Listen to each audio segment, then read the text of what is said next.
između ovog perioda, između Dore i Eurosonga sam govorio da se nadam da će iskoristiti mogućnosti Eurovizijske pozornice i apsolutno su to učinili, sinoć pokazali da su ozbiljno shvatili zadatak i mislim da svi možemo biti ponosni na njih. Ulazak u finale veliki je posao, kakvu subotu im prognozirate? Pa mislim da već samim tim što su ušli u finale su napravili veliku stvar, tako da se mogu po meni opustiti, sati se mogu zabaviti. Nemam pojma, nisam još pogledali drugu večer, pa ne znamo kakva je konkurencija, ali mislim da će to biti top. Što kažete na ostale kandidate, ovo što ste uspjeli vidjeti? Pa Lelekice su bile bolje, ali meni je za oko naravno zapela Srbija, znači naši susjedi, to mi je bilo fenomenalno, tako da...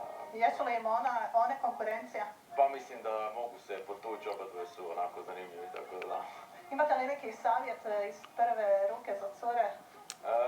Savjet za cure, samo se opustite, zabavite, nasmijte se i uživajte.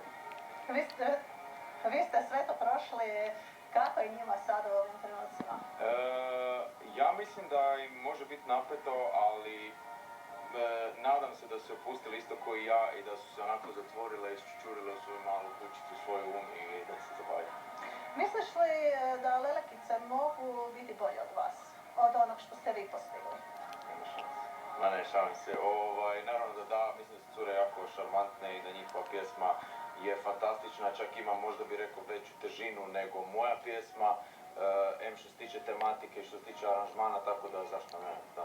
Već ste surađivali s njima, možemo li nakon Eurosonga očekivati još neku suradnju? Pa da, radili smo jedno koncertu, su gostovale, sad sam nedavno čuo na podcastu da su rekli da bi voljeli suradnju sa mnom, a ja često flertam sa etno zvukovima, tako da mislim da bi se apsolutno uklopili u sljedeći album i nekad sljedećih snimnica. Evo, veselimo se onda tome, hvala na razgovoru. Hvala vam. Eto, toliko od nas, a Lelekicama sretno.